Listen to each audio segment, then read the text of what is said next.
सो ये है आपका डेटा, जिस डेटा पे हम आज प्रोसेस करेंगे। लास्ट डे हमने स्टार्ट किया था ट्रांसफॉर्म को। ट्रांसफॉर्म में भी हमने वर्किंग स्टार्ट की थी। मैंने आपसे कहा था कि अगर आपके डेटा पे हेडर्स डिफाइन नहीं हो पा रहे हैं तो उन केस में आप क्या करेंगे, यूज फर्स्ट रो।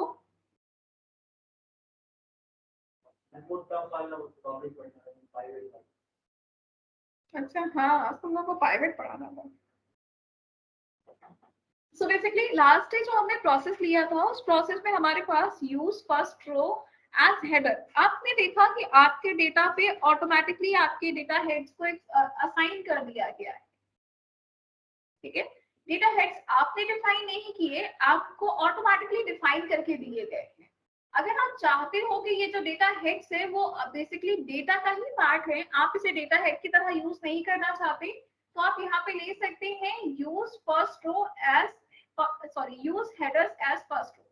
तो जितने भी आपके हेडर्स थे अब उसको क्या क्रिएट कर दिया गया है, उसको आपकी टेबल की फर्स्ट रो बना दी गई। ठीक है, अगेन अगर आपको लगता है कि फर्स्ट रो को हेडर बनाना है तो हेडर बना लीजिए।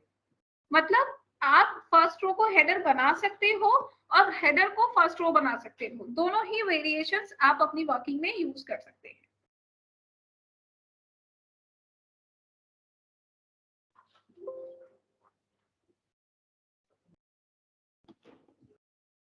एंड ओके,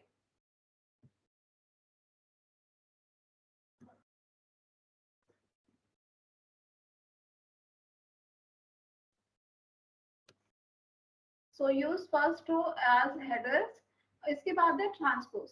आप ट्रांसपोज पे क्लिक करेंगे तो आपका जो हॉरिजॉन्टल डेटा है वो वर्टिकल में और वर्टिकल डेटा आपका हॉरिजॉन्टल में कन्वर्ट हो जाएगा। ठीक है, नेक्स्ट आता है आपका ट्रांसपोज के बाद रिवर्स रोज। रिवर्स रो मतलब आपके रो को जस्ट रिवर्स कर दिया जाएगा, bottom to top, top to bottom करने के लिए।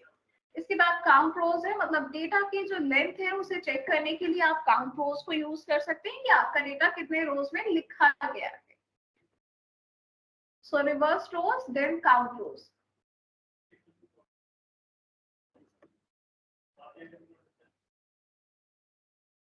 आफ्टर दैट है detect data type. Detect data type में आप क्या करेंगे, अगर आपको लगता है कि आपके डेटा टाइप्स को प्रॉपर डिटेक्ट नहीं किया गया है तो आप डिटेक्ट डेटा टाइप को क्लिक करके अपने सारे डेटा को एक बार रीचेक कर सकते हैं या डिटेक्ट करा सकते हैं। रीनेम, किसी भी सेल को रीनेम करने के लिए आपके पास रीनेम ऑप्शन होता है जिससे आप अपने सेल की हेडिंग्स को रीनेम कर सकते हैं।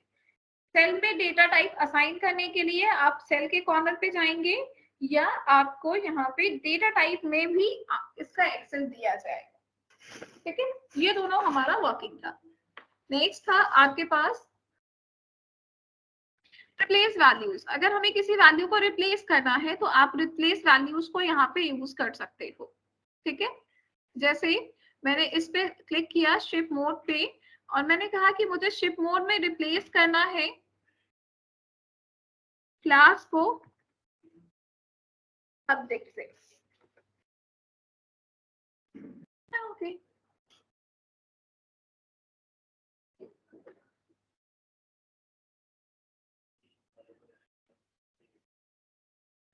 एक मिनट, मैंने कहा कि मुझे यहाँ पे क्या करना है, मैंने इसको सेलेक्ट किया। सेलेक्ट करने के बाद पहले तो रिप्लेस वैल्यू हटाती हूँ मैं, यहाँ से सेलेक्ट किया मैंने इस कॉलम को। सेलेक्ट करने के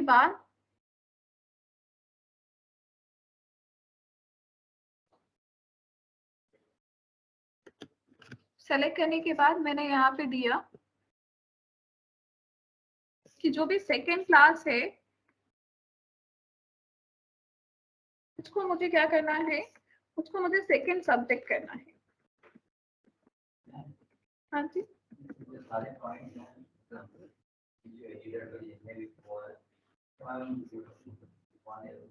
last required to be mostly last time, क्योंकि काफी सारी चीजें इसमें थोड़ा मेसी मेसी हो जाएंगी, भूल जा रहा है क्या हो जा रहा है। अच्छा ठीक है, ये आपका क्या है, ये आपका फाइंड एंड रिप्लेस ऑप्शन है। फिर रिप्लेस एरर्स, अगर डेटा में एरर्स है तो एरर को आप किससे रिप्लेस करना चाहते हो वो आप यहाँ पे दे सकते हो। इसके बाद था हमारा अप एंड डाउन, इसका कोई यूज नहीं था। और इसके बाद है हमारा डेटा पाइवेट कॉलम में। पाइवेट कॉलम हम आज पढ़ेंगे बिकॉज हमने last day pivot column complete नहीं किया था। फिर आपका लेफ्ट अलाइनमेंट, फिर राइट अलाइनमेंट, इस तरह से अलाइनमेंट है आपकी बिगनिंग, और इस तरह से आप अलाइनमेंट चेंज कर सकते हो टू 8 कॉलम्स के। नेक्स्ट आता है आपका किसी सेलेक्टेड कॉलम को चेक करना है तो आप उस सेलेक्टेड कॉलम को भी चेक कर सकते हो ट्रांसफॉर्म में। तो यहाँ से आप सेलेक्टेड कॉलम्स का एप्लीकेशन दे सकते हो कि आपको एक पर्टिकुलर कॉलम लिस्ट पे चाहिए। तो ये हो गया आपका कॉलम। इसके साथ में है स्प्लिट कॉलम। स्प्लिट कॉलम में जैसे मैंने इसे सेलेक्ट किया, स्प्लिट कॉलम में मैंने कहा कि मुझे डिलिमिटर यूज करना है और ये मेरा डिलिमिटर है, आपको ऑलरेडी बना बनाया मिला है यहाँ पे। और आपने इस तरह से अपनी डेट को स्प्लिट कर दिया 3 पार्ट्स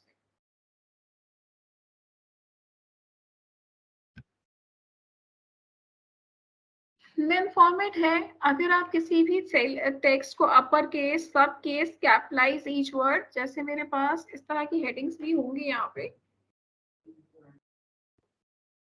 होम में और ट्रांसफॉर्म में दोनों में स्प्लिट कॉलम का ऑप्शन नहीं रहता है, तो दोनों में डिस्टेंस क्या है? सेम है, एक ऑप्शन कई बार दिए हुए हैं। लाइक अगर मैं ट्रांसफॉर्म पे काम कर रही हूँ तो मैं अब जाके होम पे चेक करूँ, उससे बेटर है ट्रांसफॉर्म में रख दिया गया। इसी तरह से डिटेक्ट डेटा टाइप आप देखेंगे तो यहाँ पे भी है, यहाँ पे भी काम एक ही। अगेन, अब जैसे मेरे पास यूनाइटेड स्टेट है और यूनाइटेड स्टेट का मुझे फॉर्मेट चेंज करना है लोअर केस में, तो मैंने क्लिक कर दिया, अब ये इसका फॉर्मेट लोअर केस में हो गया। इस तरह से फॉर्मेट्स भी बना सकते हैं। एक्सट्रैक्ट होता है, फर्स्ट कैरेक्टर एक्सट्रैक्ट करना है तो फर्स्ट कैरेक्टर काउंट में हमें 3 कैरेक्टर चाहिए फर्स्ट से। ओके, देखिए यूनाइटेड स्टेट का सिर्फ UNI एक्सट्रैक्ट कर दिया गया। तो एक्सट्रैक्ट भी कर सकते हैं आप डेटा को, और डेटा के जिस कॉलम से जो भी आप एक्सट्रैक्ट करना चाहेंगे वो आपका एक्सट्रैक्ट करके आपको दे दिया जाएगा। जैसे यहाँ पे यूनाइटेड स्टेट था, मैंने कहा कि मुझे यूनाइटेड स्टेट पूरा नहीं चाहिए, सिर्फ यूनाइटेड स्टेट का UNI चाहिए, यानी कि 3 कैरेक्टर चाहिए। तो इसमें 3 कैरेक्टर दे दिया, फर्स्ट कैरेक्टर चाहिए, लास्ट कैरेक्टर चाहिए, कोई पर्टिकुलर रेंज चाहिए, text before delimited, text after delimited, इस तरह के बहुत सारे ऑप्शंस यहाँ पे दिए गए हैं। एक बार आप इसे देख लो।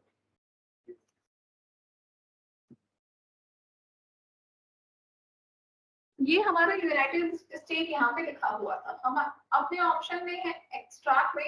एक्सट्रैक्ट में फर्स्ट आता है लेंथ, कि आपने क्या किया, अपने टोटल लेंथ को यूनाइटेड स्टेट के अंदर जितनी भी लेंथ आपकी यूज की गई, मतलब कैरेक्टर काउंटिंग करने के लिए आप इसको यूज कर सकते हैं। ठीक है, दूसरा है आपका एक्सट्रैक्ट के बाद फर्स्ट कैरेक्टर। अगर आपको फर्स्ट कैरेक्टर चाहिए, पहले तो मैं इस एक्सट्रैक्टिंग को हटा देती हूँ क्योंकि 2 ही कैरेक्टर यहाँ पे मुझे मिलेंगे। सो मैंने इसे रिमूव कर दिया और लोअर केस को भी रिमूव कर देती हूँ यहाँ से। काउंटिंग में देता है क्या एक्सट्रैक्ट? ये है तो यहाँ पे नहीं, मतलब काउंटिंग में देता है जैसे यूनाइटेड फर्स्ट। हाँ, अगर आप एक्सट्रैक्ट के फर्स्ट ऑप्शन को लोगे ना, जहाँ पे ये लेंथ दिया हुआ है, तो लेंथ का मतलब होता है how many number of characters use किए गए हैं उस पर्टिकुलर टेक्स्ट में।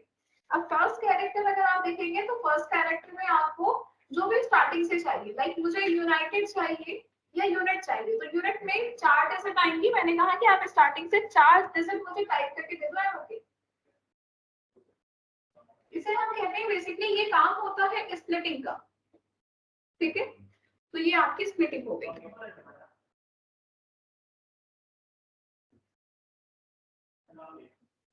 हमें नोट करवा दीजिए। हाँ, नोट करा दो। टॉपिक डाल दीजिए एक्सट्रैक्ट टेक्स्ट। आप लोगों ने जिन्होंने एक्सेल पढ़ी है उन्होंने एक्सेल में पढ़ा होगा स्ट्रिंग मैनिपुलेशन, याद है? वहां पे उन्होंने फॉर्मूला पढ़ा था लेफ्ट राइट मिड लेंथ, कुछ इस तरह के फॉर्मूलाज उन्होंने उसमें पढ़े थे। टॉपिक नोट करिए।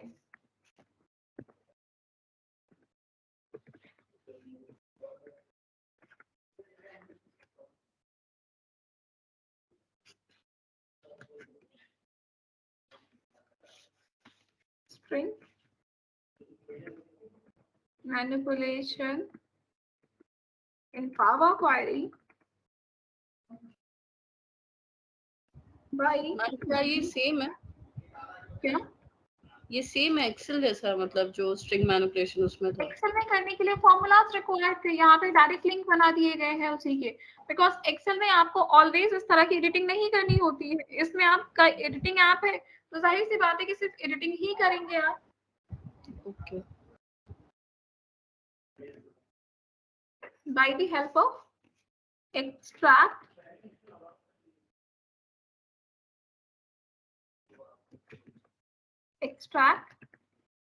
working in transform tab। ये आपको कहाँ मिलेगा? ये आपको ट्रांसफॉर्म टैब में मिलेगा।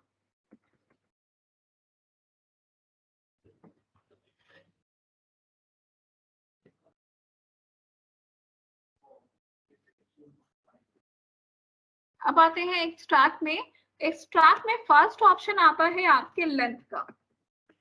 लेंथ का यूज किया जाता है, use for character counting in string. आपने जो भी स्ट्रिंग दी है यहाँ पे, उसके कैरेक्टर को काउंट करने के लिए आप लेंथ को यूज करेंगे।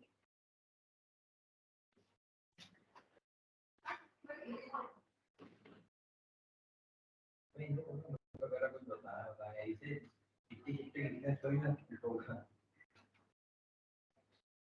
नोट करेगा सही रहेगा, आदमी भूल जाता है।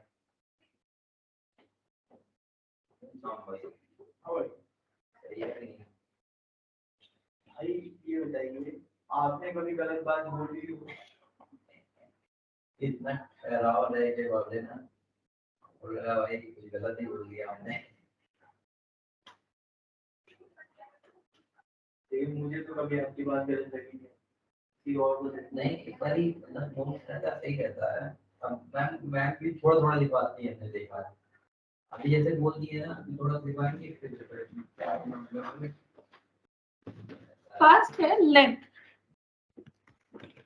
नेक्स्ट आता है आफ्टर लेंथ आपके पास first character, last character.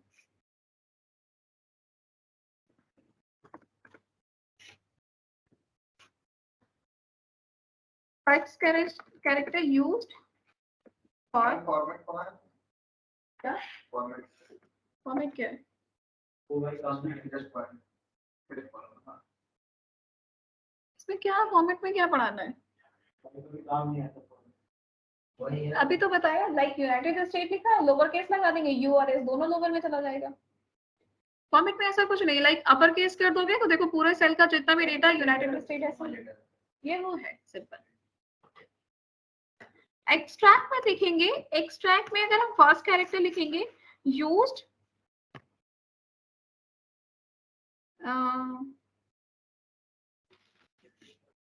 For typing या extract strings from right for starting. मतलब आपने जो टेक्स्ट लिखा हुआ है ना, अगर यूनाइटेड स्टेट लिखा है तो यूनाइटेड स्टेट में यूनाइटेड से हम क्या करेंगे, टेक्स्ट को एक्सट्रैक्ट करना स्टार्ट करेंगे। ठीक है, अब आप इसे राइट भी कह सकते हो और स्टार्टिंग भी कह सकते हो, क्योंकि एक्सेल में जो इसका फंक्शन होता है वो फंक्शन राइट यूज करते हैं। इसी तरह से फर्स्ट के बाद नेक्स्ट है लास्ट। जब लास्ट कैरेक्टर की बात की जाएगी तो मतलब आपका जो स्ट्रिंग मैनिपुलेट किया जाएगा वो लेफ्ट से किया जाएगा।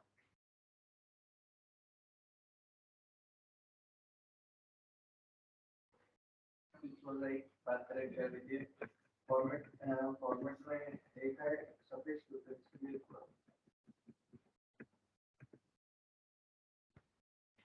एक हो गया स्ट्रिंग्स फ्रॉम लेफ्ट और नेक्स्ट हो गया फ्रॉम एंड। ठीक है, वो स्टार्टिंग से आएगा, ये एंड से आएगा।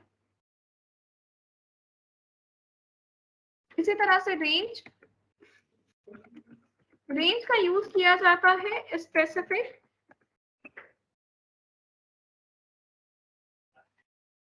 रेंज के लिए। अब स्पेसिफिक रेंज का मतलब जैसे है, अब यूनाइटेड में से मुझे क्या चाहिए, मुझे सिर्फ स्टेट चाहिए, स्टेट्स नहीं चाहिए, मुझे स्टेट चाहिए।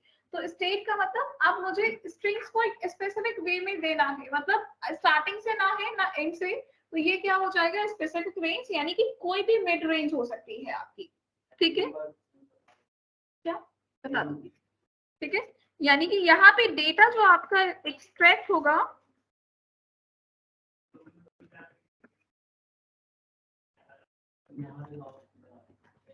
क्या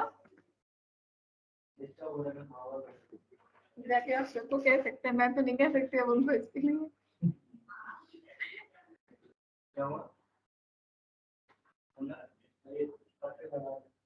गप्पे नहीं लगा रहे, काम करें, गप्पे क्यों लगाएंगे, कुछ भी है। अरे मैम लगा मतलब आवाज आ रही है।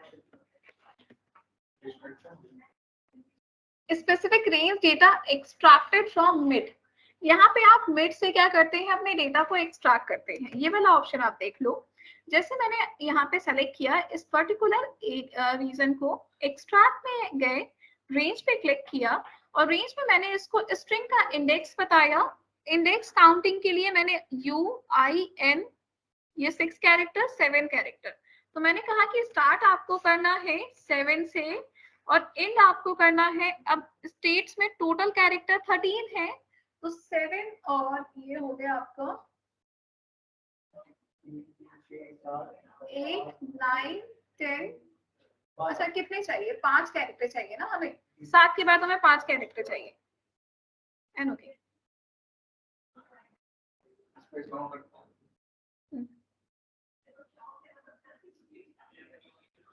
क्लियर है ये?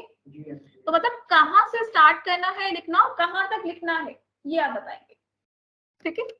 एक बार वो टैब खोल ली जरा लिखने दो, ये फाइल करेंगे, ये वाला नहीं करना, रेंज पे क्लिक करके जो टैब आ जाता है। अच्छा ये आप इसको क्लिक करोगे ना एक्सट्रैक्ट पे, रेंज पे, तो ये ऑटोमेटिकली बन जाएगा। एक मिनट स्टार्ट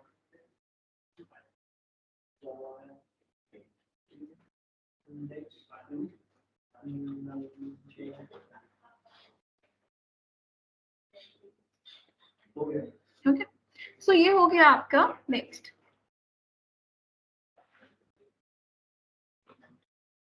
इसके बाद है टेक्स्ट बिफोर डिलिमिटर। अगर आपने कोई डिलिमिटर असाइन किया हो, जैसे कि इसमें स्टेट है, स्पेस है इसमें, तो आपने क्या कहा कि आपको क्या करना है, यहाँ पे जो भी डिलिमिटर है मैंने स्पेस दिया और ओके कर दिया, तो डिलिमिटर से पहले का, डिलिमिटर के बाद का। अब जैसे ये वाला है ना, इसमें डिलिमिटर को हम क्या ले सकते हैं, डैश ले सकते हैं, और डैश के बाद की जो डिजिट है ना 4 डिजिट, हम इसको यहाँ पे एक्सट्रैक्ट कर लेते हैं। तो मैंने एक्सट्रैक्ट में लिखा और टेक्स्ट आफ्टर डिलिमिटर दिया, तब क्वेश्चन ये आया कि आप डिलिमिटर किसे असाइन करना चाहते हो, तो ये डैश मेरा डिलिमिटर है, एंड ओके।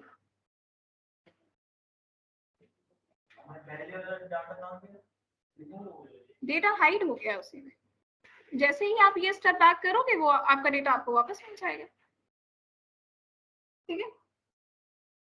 सो एक्सट्रैक्ट में आपने 2 और ऑप्शन देखे, text before delimiter, after delimiter.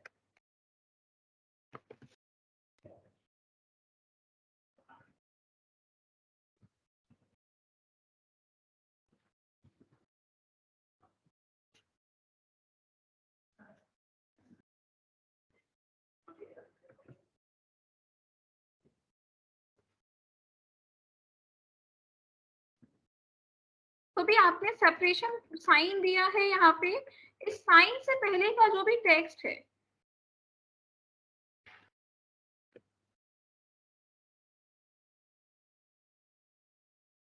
Separation से बेटर है स्प्लिट साइन लिख लीजिए, स्प्लिट ज्यादा अच्छा लगेगा।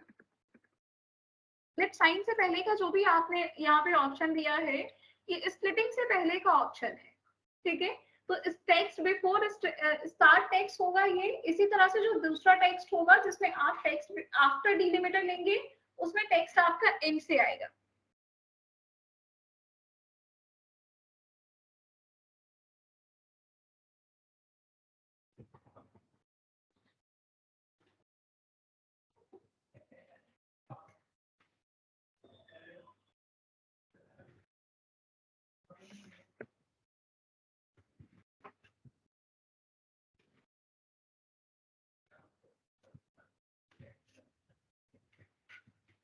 ये हो जाएगा int text before split sign, int text after split sign.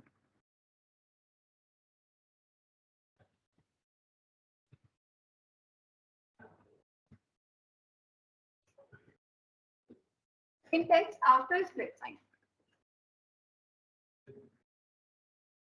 और नेक्स्ट आता है आपका टेक्स्ट। अब ये नेक्स्ट टेक्स्ट बिटवीन डिलीमिटर्स।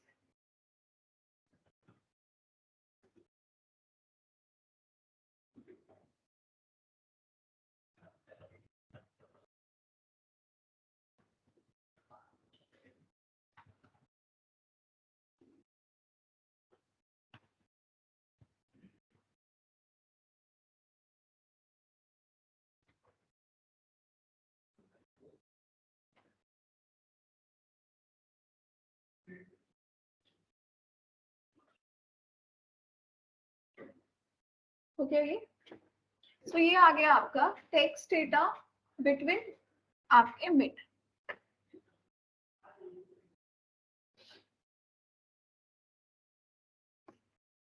नेक्स्ट, अब ये तो हो गया आपका बिटवीन। अब बिटवीन में जैसे मैं आपको एक डेट का एग्जांपल दे देती हूँ यहाँ पे। अब जैसे मैंने डेट लिया है, डेट में जो हमारा डिलिमिटर है वो हैश यानी कि एस्ट्रिक साइन है।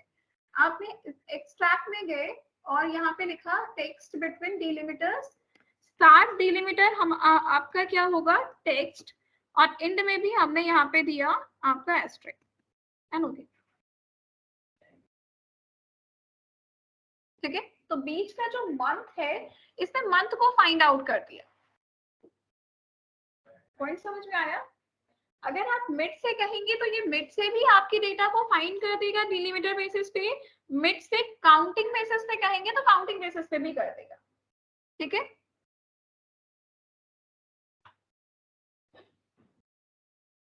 ओके। सो ये हो गया आपका। अभी हम स्टेप बैक कर लेते हैं जितना भी हमने किया है।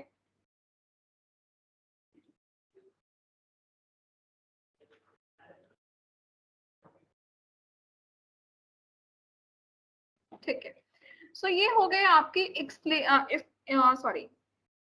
डेटा। अब नेक्स्ट आता है आपका फॉर्मेट। फॉर्मेट में आपको add prefix and add suffix. देखिए, आप जब भी कोई डेटा देखते हो ना, तो डेटा में आपको कुछ कोड्स दिखते हैं। अगर मैं चाहूँ यूनाइटेड स्टेट के आगे, मैंने कहा कि आप यूनाइटेड स्टेट के आगे 001 का कोड ऐड कर दो, तो यूनाइटेड स्टेट के बाद अगर आप 001 ऐड करेंगे तो वो सफिक्स है, और यूनाइटेड स्टेट से पहले अगर आप ऐड करेंगे तो वो प्रीफिक्स होता है। मैंने कहा ऐड सफिक्स, और सफिक्स में मुझे देना है कोड 001 एनओपी।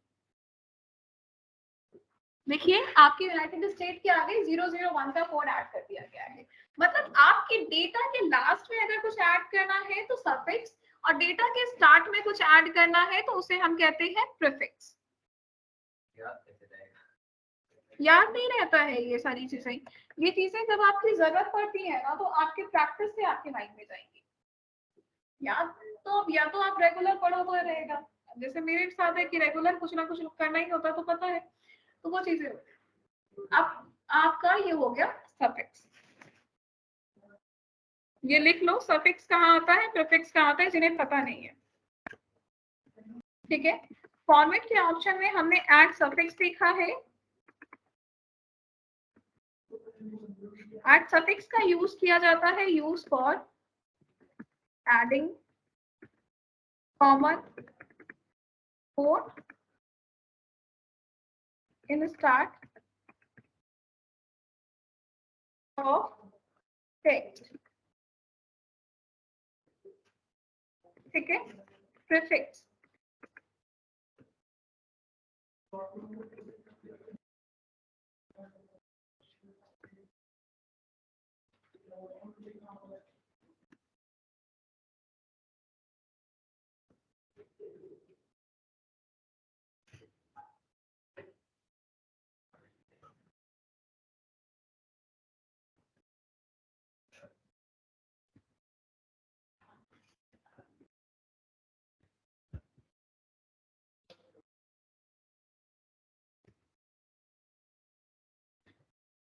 यहाँ तक क्लियर है? नेक्स्ट,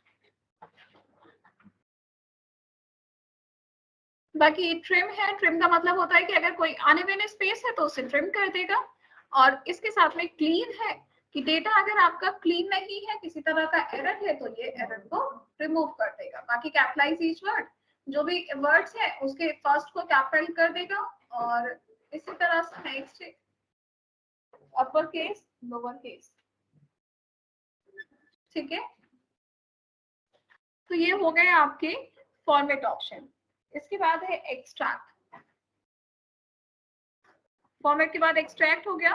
पर्स का दिया जाता है, अगर आपको कोड को XML में चेंज करना है तो XML में, या JSON लैंग्वेज में चेंज करना है तो क्या डिसेबल है तो वर्किंग में सुटेबल नहीं होगा। जिस फाइल में सुटेबल नहीं होता ऑटोमेटिकली डिसेबल हो जाता है। अलग-अलग कॉलम दिया जाता है। हाँ, वो डिपेंड करता है कॉलम क्या है। इसके बाद स्टैटिस्टिक है कि आपको काउंट वैल्यूज करनी है, तो ये वैल्यूज को काउंट करके बता देगा कि टोटल आपके पास 994 रोज है। इसी तरह से नेक्स्ट कैलकुलेटेड काउंट मैंने रिमूव किया भी। और ट्रांसफॉर्म स्टैटिस्टिक। अब स्टैटिस्टिक में देखिए, अगर कोई ऐसा कॉलम होता है जैसे ये रो आईडी है, अब रो आईडी में आपकी कौन कौन सी वर्किंग असाइन हो सकती है। अगर मेरे पास कोई न्यूमेरिकल कॉलम सेलेक्टेड है, स्टैटिस्टिक, इसका हम सम कर सकते हैं, मिनिमम, मीडियन, एवरेज, कुछ भी फाइंड आउट कर सकते हैं। तो यहाँ पे सारे ऑप्शन दिखा रहा है, यहाँ पे ऐसा कुछ भी नहीं है। दैट्स व्हाई यहाँ पे आपको सिर्फ सेलेक्टेड ऑप्शन दिखाएगा, count and count distinct value. हाँ, ठीक है। सो ये हो गए आपके मैथमेटिकल कैलकुलेशंस जो आप यहाँ पे यूज कर सकते हैं।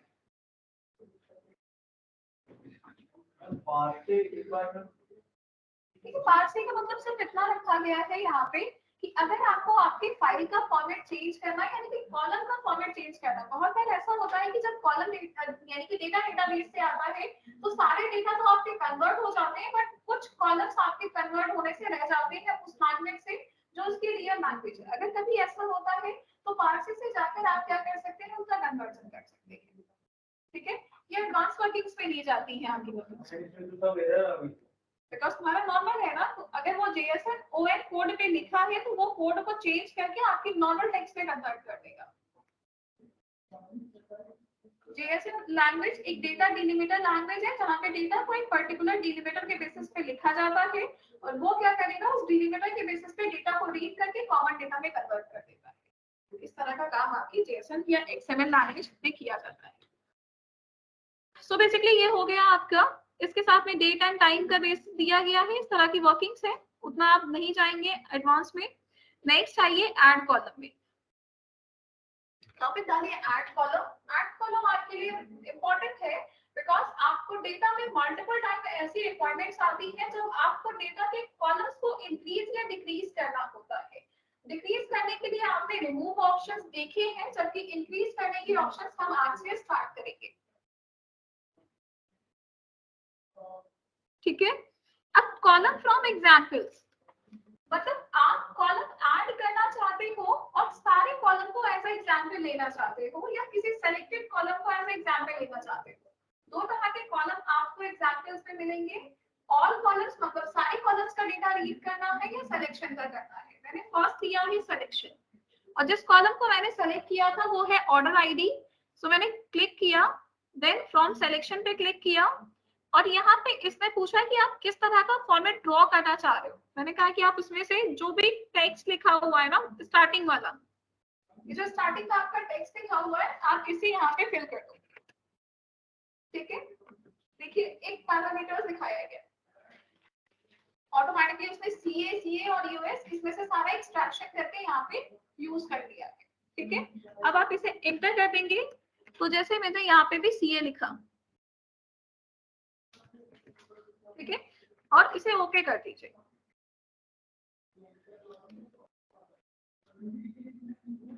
तो आपका डेटा यहाँ पे बना के दे दिया गया। इस तरह से कभी अगर आपको कोई रेंज ना मिले, कोई डेटा को स्पेसिफिक बेसिस पे कुछ करना है या आप उनको नहीं पता कि आप एक्सट्रैक्ट से इस तरह के काम कर सकते हैं, तो आप ऐड कॉलम से कॉलम ऐड करके भी ये काम कर सकते हैं। अच्छा, कॉलम ऐड करने में एक बेनिफिट और है हमारा,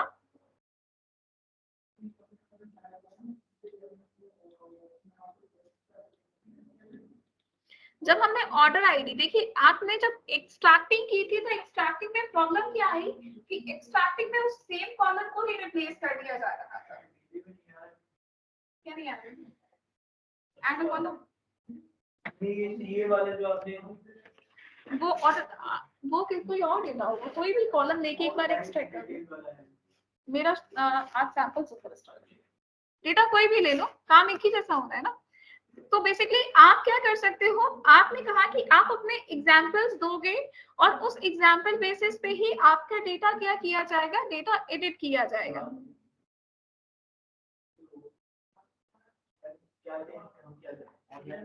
दिखाना मुझे डेटा भूल गए और ये डेट और क्वांटिटी और यूनिट प्राइस और स्टॉक कोड फॉर एग्जांपल, ये ले लो, डिस्क्रिप्शन ले लो, डिस्क्रिप्शन में स्टार्टिंग का एक बार टाइप कर दो, वो सबके ऑटोमेटिकली ले लेगा।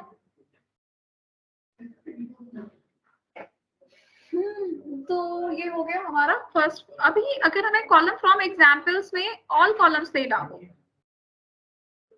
देखो कैसे करो मैं बता रही हूँ। कोई भी डेटा ले लो, जैसे मेरे पास इसमें है, तुम्हारे में अगर वो वाला है ना, तो मेरे में इसी टाइप का एक प्रोडक्ट आईडी दिया हुआ है शायद।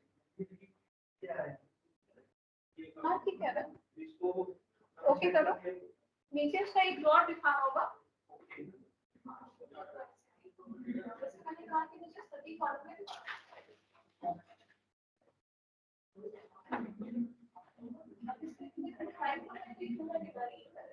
ठीक है, हमने इसको सेलेक्ट किया, सेलेक्ट करने के बाद column from example stock select, ठीक है। यहाँ पे आपने लिखा है वाइट, ठीक है, एंटर कर दिया। अब देखो वाइट वाइट वाइट सारे दिखा है। आप क्या तो एक इंस्ट्रक्शन और दे दो, नहीं तो मैं लगता है कि रिक्वेस्ट ने करेक्ट असाइन कर दिया, ठीक है।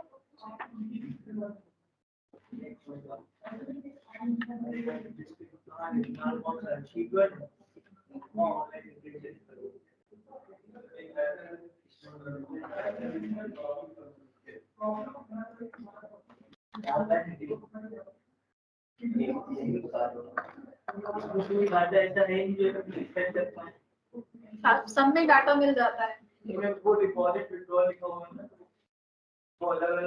डिपॉजिट लिखा है तो DEP फाइंड आउट कर लो उसमें से, स्टार्टिंग के 3 कैरेक्टर हो जाएंगे।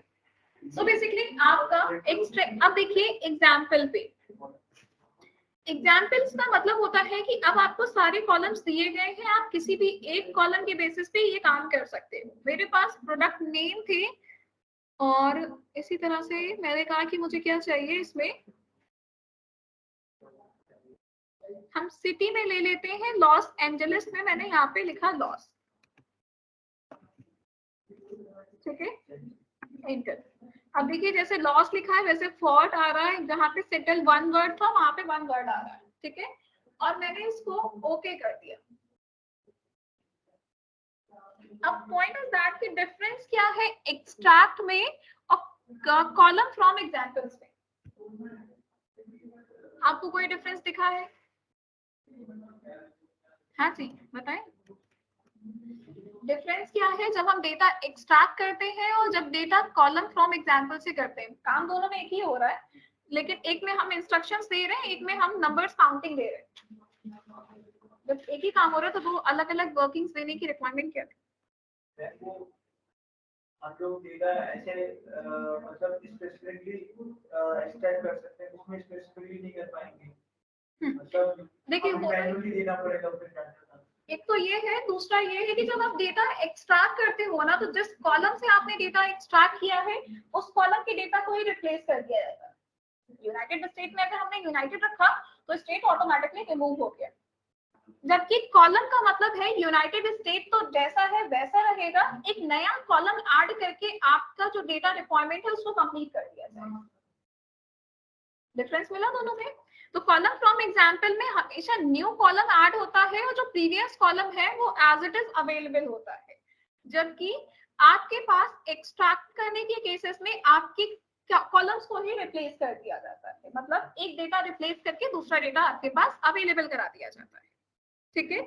नेक्स्ट है आपके कस्टम कॉलम। कस्टम कॉलम मतलब डिजाइन कॉलम।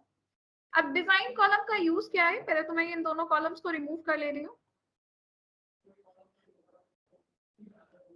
रिमूव करने के लिए सेलेक्ट करिए कॉलम, रिमूव कॉलम्स पे क्लिक कर दीजिए, अगेन सेलेक्ट करिए रिमूव कॉलम्स। नेक्स्ट आते हैं, अब मुझे एक कॉलम क्रिएट करना है, सो हमने ऐड कॉलम पे गए, कस्टम कॉलम पे गए, और कस्टम कॉलम में हमने बताया कि मेरे पास अगर मैं इस डेटा को देखूं तो शायद इसमें प्राइस नहीं है, क्वांटिटी दी गई है, प्रॉफिट दिया गया है, ये प्रॉफिट है, ये क्वांटिटी है, ये सेल्स है, ठीक है। पर यूनिट प्राइस नहीं है मेरे पास। आप सेल्स के देखेंगे तो ये सेल्स की फिगर है, और ये सेल्स की फिगर के बेसिस पे क्वांटिटी दी गई है कि मतलब इस प्राइस पे ये क्वांटिटी सेल की गई है। आपके पास टोटल सेल वैल्यू नहीं है, सो टोटल सेल वैल्यू आप फाइंड आउट कर सकते हो। हमने कहा कि हम एक कॉलम ऐड कर लेते हैं कस्टम कॉलम बेसिस पे, और इसका नाम होगा total sales. Total sales draw करने के लिए मुझे रिक्वायरमेंट आएगी सेल्स वैल्यू की, सो मैंने सेल्स वैल्यू पे क्लिक किया, इंसर्ट पे क्लिक किया, देन इनटू का साइन दिया, और इसके बाद क्वांटिटी पे क्लिक किया, and again insert, and okay, ये आ गई आपकी टोटल सेल्स प्राइस। तो पॉइंट क्लियर होगा आपको। ऑनलाइन भी custom column, column from examples में आपके पास आप अपने बेसिस पे कॉलम क्रिएट कर सकते हो। कस्टम कॉलम में आप फॉर्मूला ड्रॉ करोगे कि मल्टीप्लाई करना है, डिवाइड करना है, ऐड करना है, ये सारी चीजें आप यहाँ पे यूज करोगे। और जो भी जब तक सिंटैक्स एरर नहीं होगा तब तक यहाँ पे आपको पता भी चल जाएगा कि आपका सिंटैक्स काम करेगा या नहीं करेगा। जैसे मैंने कहा कि आप ऑर्डर आईडी को सेलेक्ट करो और इससे मल्टीप्लाई कर दो क्वांटिटी से, ठीक है। तो अगर आपके कॉलम्स में कोई भी एरर डिटेक्ट नहीं होंगे तो यहाँ पे आपको नो सिंटैक्स एरर डिटेक्टेड यहाँ पे दिया जाएगा। अभी देखिए आपका लिख के आ रहा है टोकन एक्सपेक्टेड शो एरर, मतलब कॉलम ड्रॉ हो पाएगा या नहीं हो पाएगा ये भी आपको पहले ही बता दिया जाएगा, ठीक है। तो ये है आपके कस्टम कॉलम्स। हम आज यहीं पे कंप्लीट करेंगे, नेक्स्ट है इसके आगे स्टार्ट।